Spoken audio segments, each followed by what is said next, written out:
Hola, buenos días. Bueno, espero que estén muy bien empezando esta nueva jornada. Mi nombre es Cita Lago, yo soy enfermera matrona, trabajo en la Universidad de los Andes, en Chile, y les doy las gracias en primer lugar por haberme invitado a participar en este evento tan importante, que es el primer congreso, ¿cierto?, de la Red Internacional de Quirúrgica, Enfermería Quirúrgica. Creo que es una oportunidad muy importante para mí poder compartir el trabajo que yo llevo haciendo hace bastante tiempo ya sobre cuidado cálido y calidez en el cuidado de enfermería.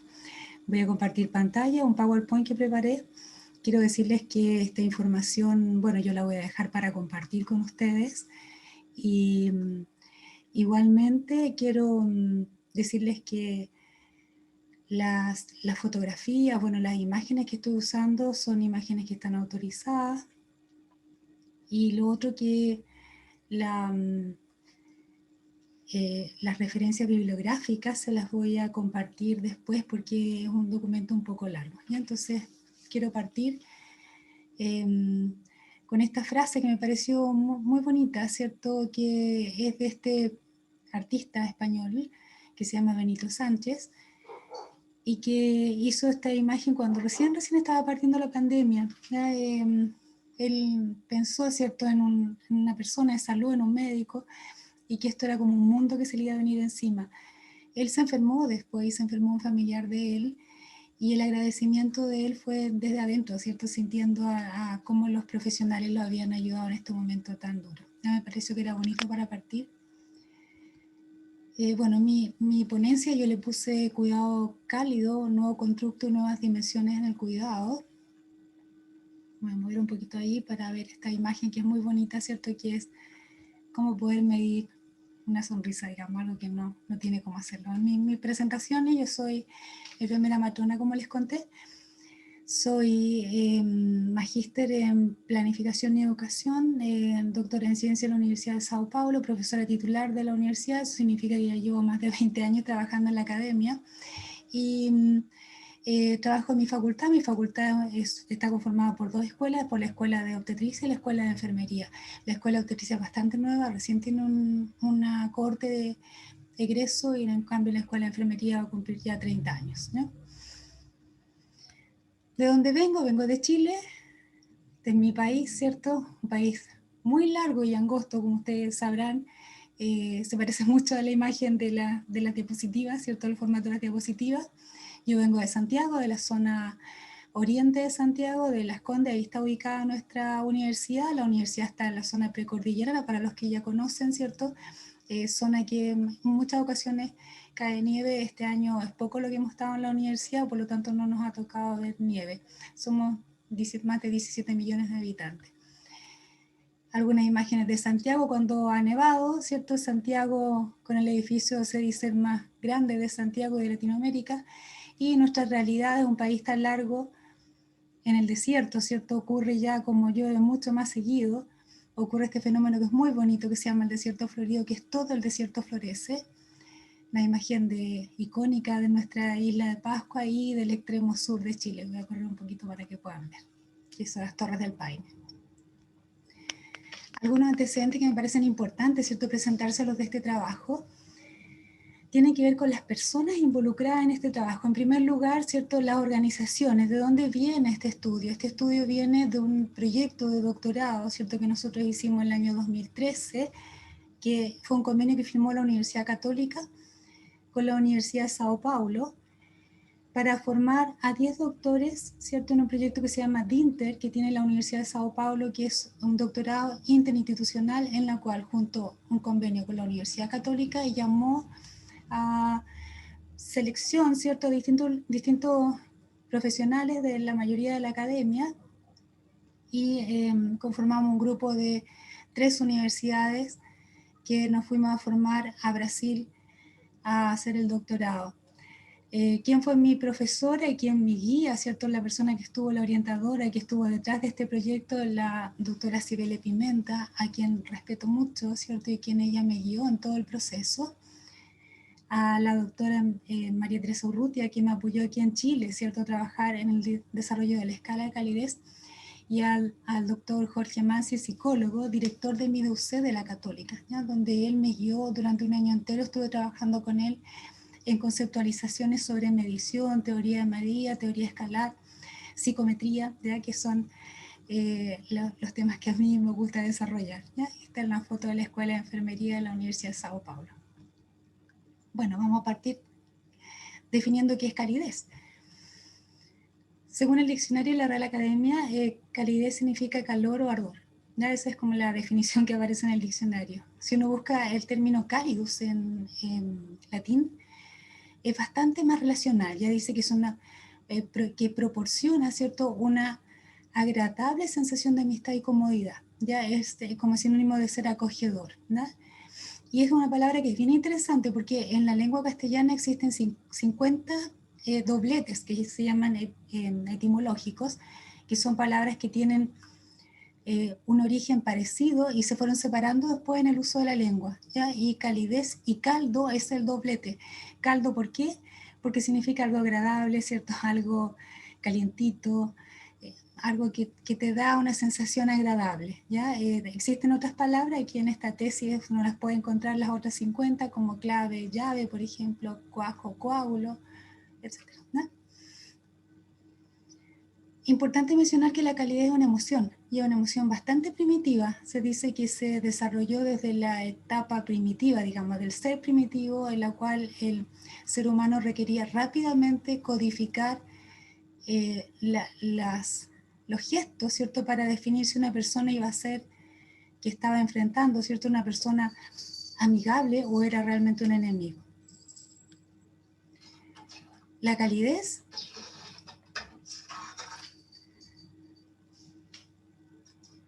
es un atributo de gran importancia en salud, ¿ya?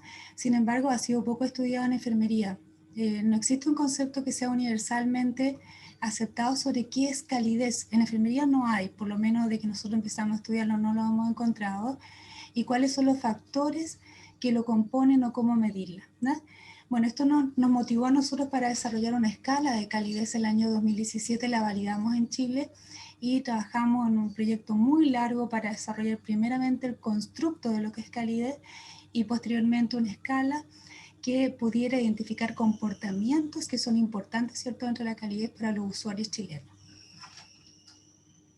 Algunos antecedentes que me parecen importantes, que son evidencias que son recientes, ya yo creo que siempre es importante como mirar lo último que ha salido en el tema relacionado, ¿ya? Entonces me dediqué a revisar para poder traerle a ustedes este congreso información que es de ahora, de julio, junio, ¿no?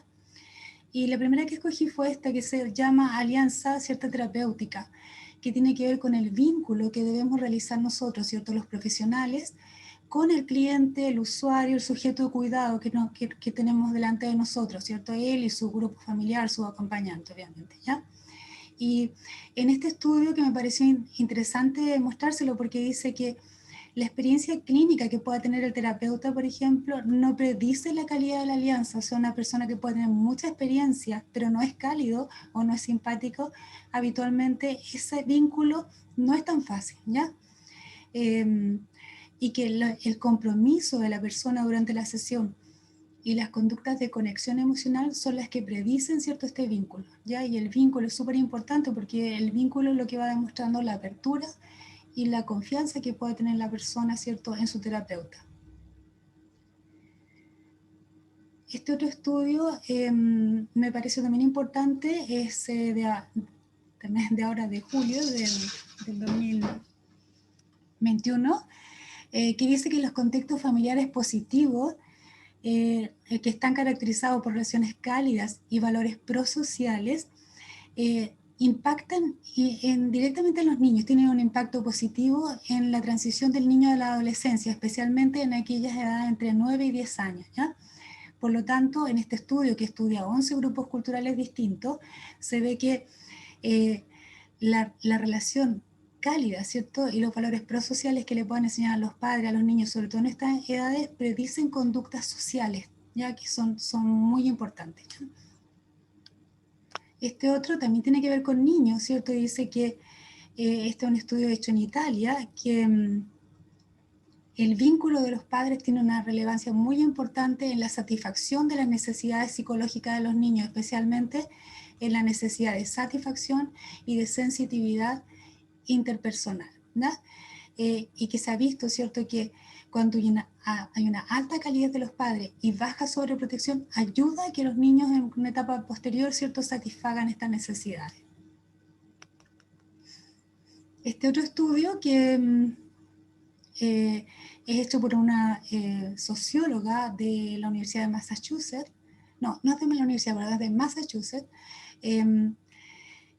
Ella, ¿cierto?, trae bastante evidencia que dice que las personas menos calificadas en las empresas, los clientes tienden a demandar de ellas más calidez. Ya, o sea, tiende a pedirle más intimidad emocional. Mientras menos calificado sea el trabajador, se le exige más intimidad emocional, ¿ya? Esto quiere decir, por ejemplo, una persona, ¿cierto?, que hace el aseo, el cliente tiene menos temor, ¿cierto?, de ir a preguntarle algo, de contarle un chiste, de reírse con él, ¿cierto?, a diferencia del trabajador mayormente calificado, ¿ya? Y que cuando esto ocurre, ¿cierto?, que dado que la expectativa del cliente es que el profesional mayormente calificado no sea cálido, cuando lo es, el cliente valora mucho esa calidez, ¿ya? Y a menudo lo recompensan, ¿cierto? Esa intimidad emocional por quienes ellos no tienen esta expectativa. Entonces yo creo que esto es bien importante porque a veces uno piensa que el sujeto cuidado, ¿cierto? Nuestro paciente, que espera más calidez en realidad del personal, a lo mejor de menor calificación que nuestro, ¿ya? Y eso debe ser al revés, o debe ser por igual, ¿ya? O sea, la calidez en realidad no es un atributo que es solamente de los menos o los más calificados, es un atributo que te corresponde a la persona, ¿cierto? Una necesidad, es una emoción. Y bueno, este artículo que todavía no se publica, para diciembre de 2021, habla de los robots sociales. Y esto ustedes habrán leído, ¿cierto?, que la robótica está avanzando hacia el desarrollo de robots que son sociales, que son de compañía. Y esto es un estudio que se hace en China con casi 1.500 adultos mayores para ver si son una buena solución o no los robots sociales, ¿ya? Y trabajan con el modelo de calidad de competencia de Fiske, que lo vamos a tocar también más adelante, ¿ya? Y muestra que no solamente esto es una solución tecnológica, uno lo piensa que debiera ser así, ¿cierto? La robótica está avanzando hacia mejorar la calidez, la empatía, todo lo que es el tema social en los robots. Y esto es bien importante porque en estos adultos mayores ellos piensan que se puede agregar una capa, ¿cierto?, de vulnerabilidad psicológica a los robots. Esto quiere decir que puede la persona sentir cariño, ¿cierto?, y tener cercanía con su robot, ¿no? Hemos hablado de este modelo que se llama el modelo de calidez y competencia. Ya es un tema que yo, bueno, siempre que lo busca, ¿cierto?, cuando busca evidencia se va a encontrar con muchos artículos relacionados con el modelo estereotipo, trabajado por dos autoras, por Cady y Fiske, y que ellas lo que ven es cómo las personas, cuáles son las percepciones, las reacciones que tienen las personas en relación a la calidez y a la competencia que puede tener el otro. Y esto es así. Puede ser o muy cálido, ¿cierto?, muy frío, y competente o incompetente. Y en realidad cuando uno es cálido y competente, lo que provoca en el otro es admiración. Voy a correr esto un poquito. Cuando es cálido e incompetente, lo que provoca es lástima, ¿no? Cuando es frío y competente, provoca envidia o un sentimiento de ese tipo, ¿cierto? Y cuando es frío e incompetente, lo que provoca es desprecio, ¿ya? Entonces, importante, esto lo tenemos en todos los aspectos de percepciones. Nosotros cuando percibimos a alguien medimos estas dos dimensiones, ¿ya?, en forma inconsciente. Acá otra gráfica está hecha por mí, ¿cierto? Es cuando uno habla de alta calidez y baja calidez, alta calidez, baja competencia, alta competencia, baja calidez, y acá son lo mismo, ¿cierto? Lo que uno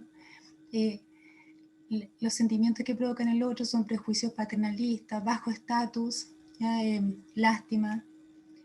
Cuando es alta la competencia y alta la calidez, orgullo, admiración, alto estatus, baja calidez, baja competencia, desprecio, disgusto, rabia, resentimiento, y acá cierto envidia y celos cuando es baja la calidez y alta la competencia. Sobre algunas expresiones, esta es una gráfica que yo he mostrado en algunas otras oportunidades, que es este estudio que es bien interesante, que muestra, ¿cierto?, cuáles son las expresiones que tienen los seres humanos. Y ello es que un estudio que hacen un grupo de investigadores que lo hace con gráficas de Google, de imágenes de Google, descubre que hay más de 16.000 formas únicas que tiene el ser humano para expresarse, ¿ya? Y que de esas solo 35 son válidas para transmitir sensaciones, ¿ya? Y que de ellas 17 expresiones demuestran alegría, deleite y satisfacción, al revés del asco, que es, en todos los seres humanos es una sola la expresión de asco, ¿ya? Que es la cara de asco, ¿ya? En cambio, la sensación de alegría y felicidad tiene 17 expresiones, por lo tanto uno dice, no hay justificación para no demostrar de alguna manera una expresión de felicidad o de alegría, ¿no? Y también estos autores dicen que la felicidad actúa como un pegamento social, como un bálsamo, ¿cierto?, para poder facilitar la relación con el otro.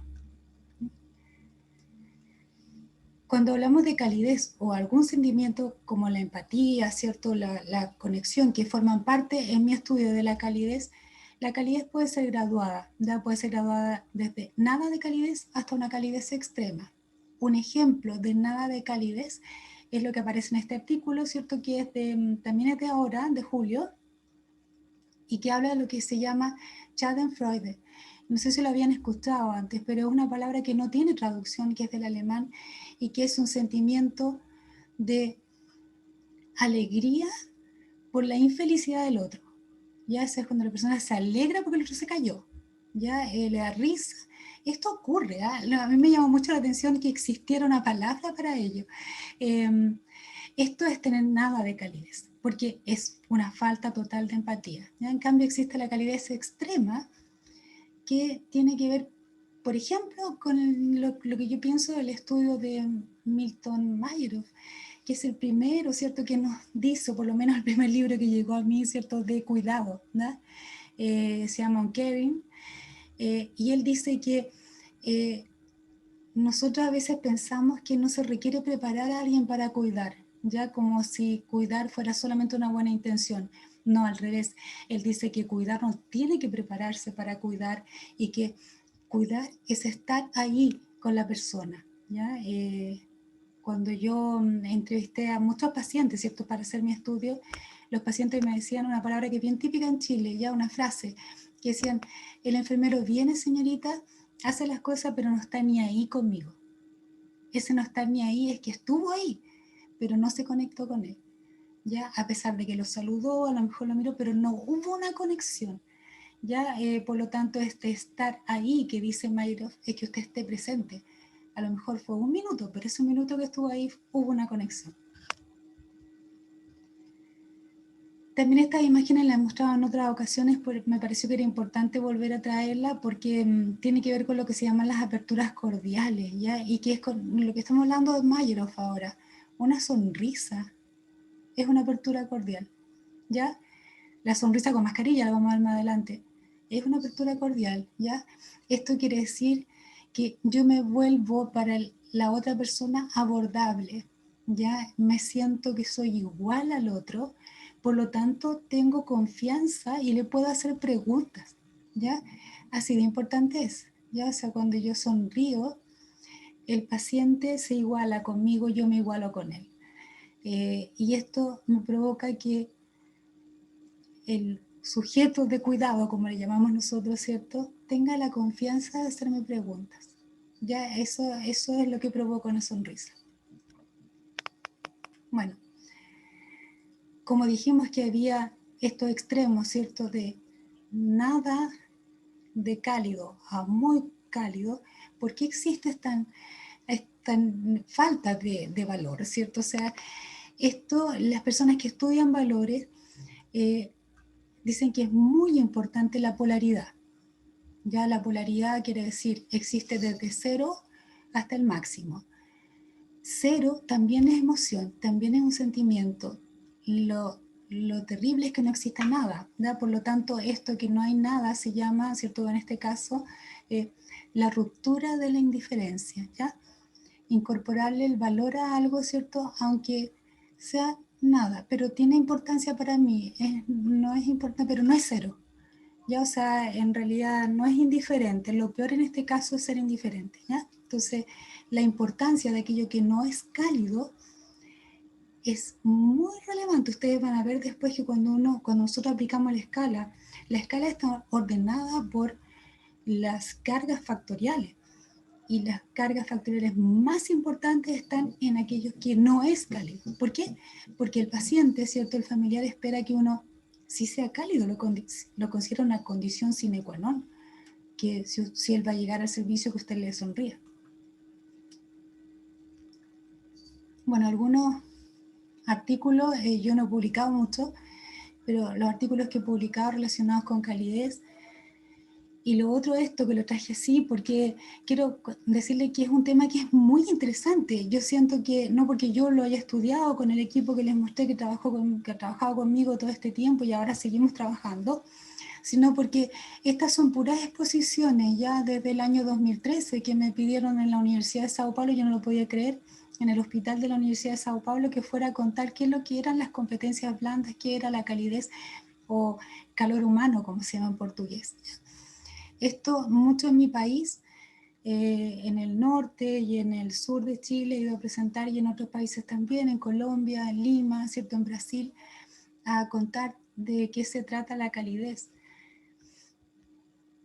¿Por qué es importante la calidez? Bueno, porque en este modelo, ¿cierto?, de interacción paciente-usuario o usuario personal, ¿cierto?, personal de salud, siempre hay una asimetría dentro de esta atención, ¿no?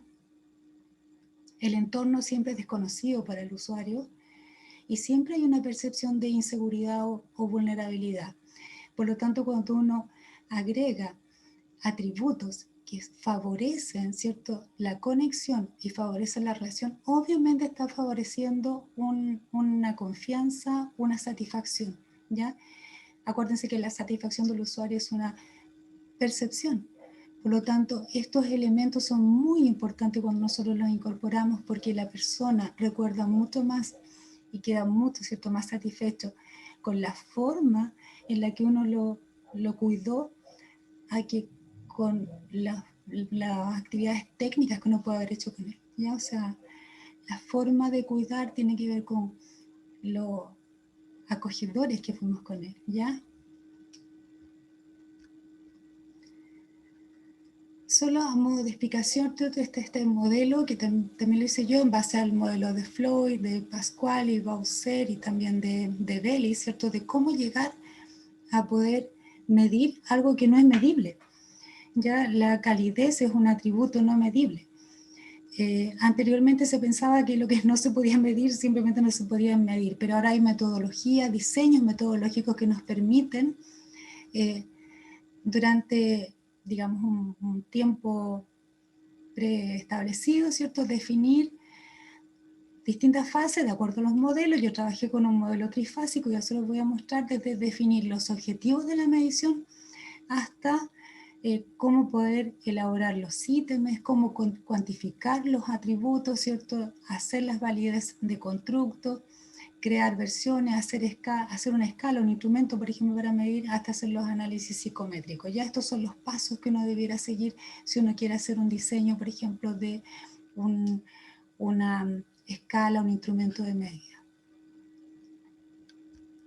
Yo trabajé con este modelo que es muy conocido en Brasil, el modelo de psicometría de Luis Pasquale. Hay mucha evidencia del trabajo que ha hecho él, sobre todo en la escuela de enfermería, y es un modelo que se llama modelo trifásico, trinitario, que tiene una fase 1 que es teórica, donde uno explora toda la teoría disponible sobre un tema, en el caso mío, sobre la calidez.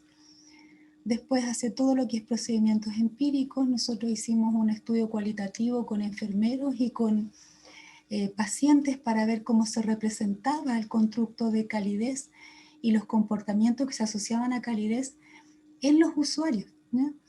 Y por último nos hace todo lo que es el objetivo de analizar validez y confiabilidad con los estudios psicométricos.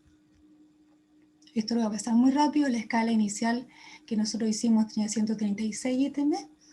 Trabajamos con 653 pacientes y de ellos efectivamente respondieron a esta escala tan larga 476. La escala tiene un muy buen comportamiento, un 0,93 de Cronbach. Ustedes saben que de 0,9 para arriba se consideran instrumentos excelentes, y un índice de Tucker-Lewis también alto. Este estudio se hizo en Puerto Rico. Nosotros hicimos un análisis exploratorio. Acá la doctora Vélez hizo un estudio con un análisis confirmatorio y ella tuvo un resultado no muy bueno en varios ítems que tuvo que eliminar porque no hizo adaptación cultural. Nosotros hemos presentado este trabajo ya en 2 ocasiones, en 2 congresos. Creo que es importante en este tipo de estudios hacer la validación, la adaptación cultural del instrumento, porque hay palabras que ustedes van a ver más adelante que lo entienden los chilenos, pero que no lo entienden la gente en otros países, aunque sea la misma habla castellano. Este es el constructo que nosotros elaboramos.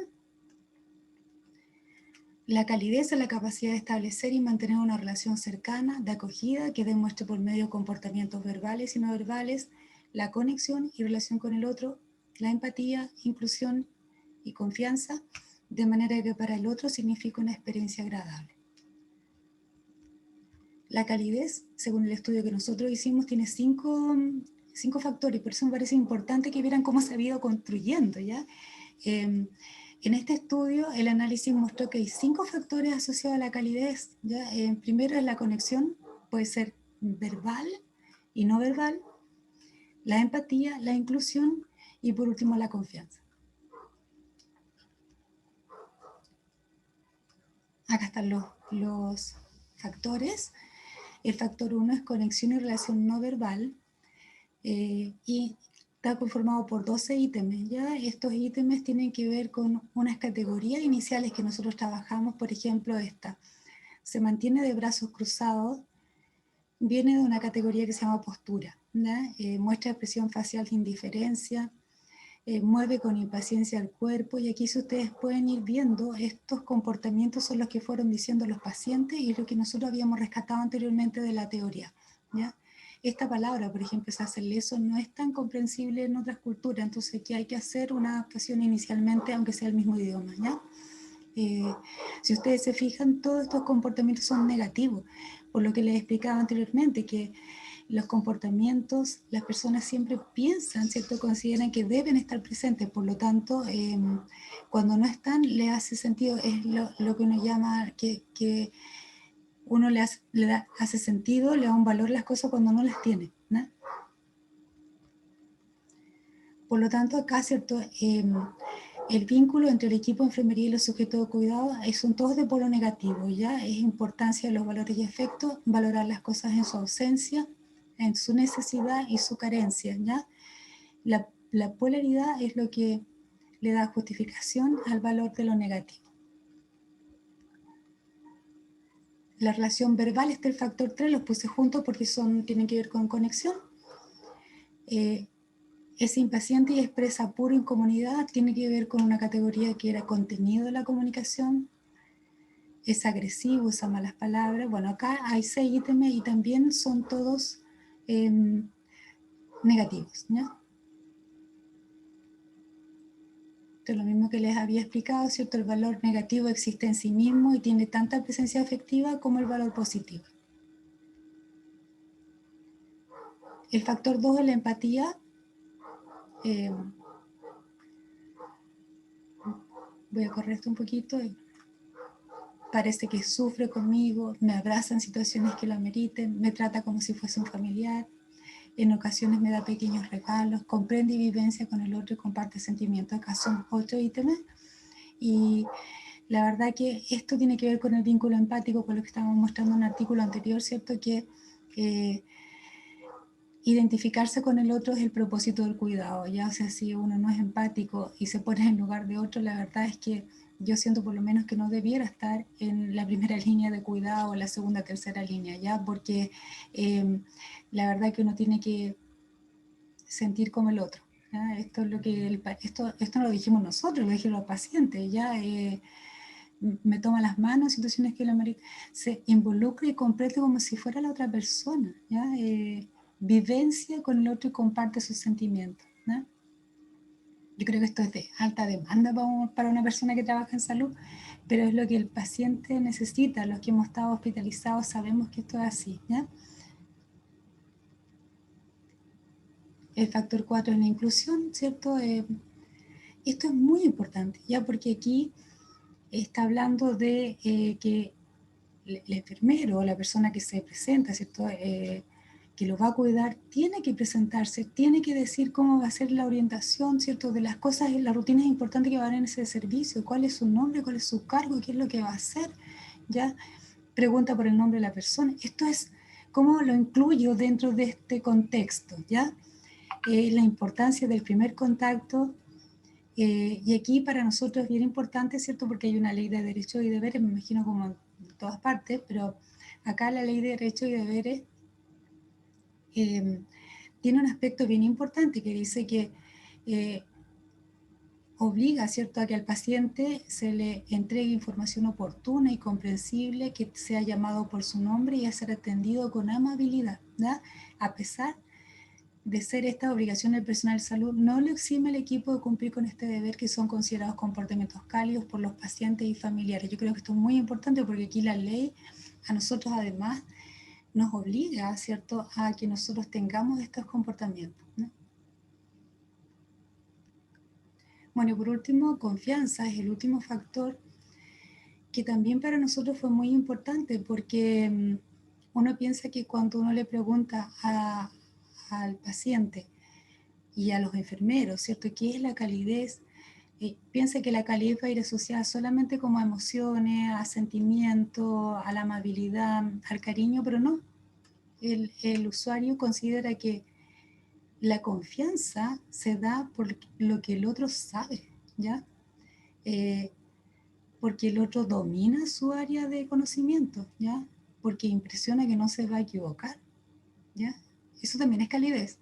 Y esto es bien importante porque esto es novedoso, yo diría. O sea, uno podría haber pensado que la sonrisa, ¿cierto?, tomar las manos es importante, pero esto es muy relevante. O sea, y aquí demuestra el modelo de estereotipo, competencia versus calidez. Sabíamos nosotros que la calidez y la competencia estaban estrechamente ligadas, pero esto fue dicho por nuestros usuarios, ¿ya? O sea, usted no puede ser solamente cálido, tiene que ser cálido y tiene que ser competente, ¿no?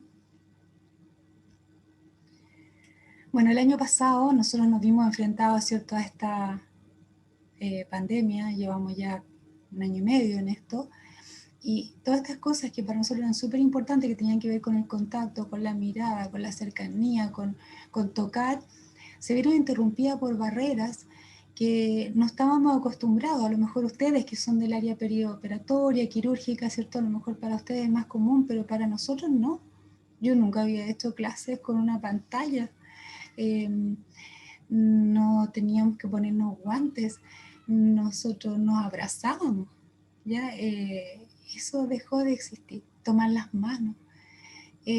Por lo tanto, el año pasado con un grupo de expertos, un fonoaudiólogo experto y una eh, psicóloga, comunicadora experta, nos preocupó este tema. Hicimos un webinar, invitamos a mucha gente, ¿cierto?, para ver cómo nosotros podíamos superar las barreras que nos estaba imponiendo los EPP en la comunicación, ¿ya? Y aquí hay algunos aspectos que son bien importantes.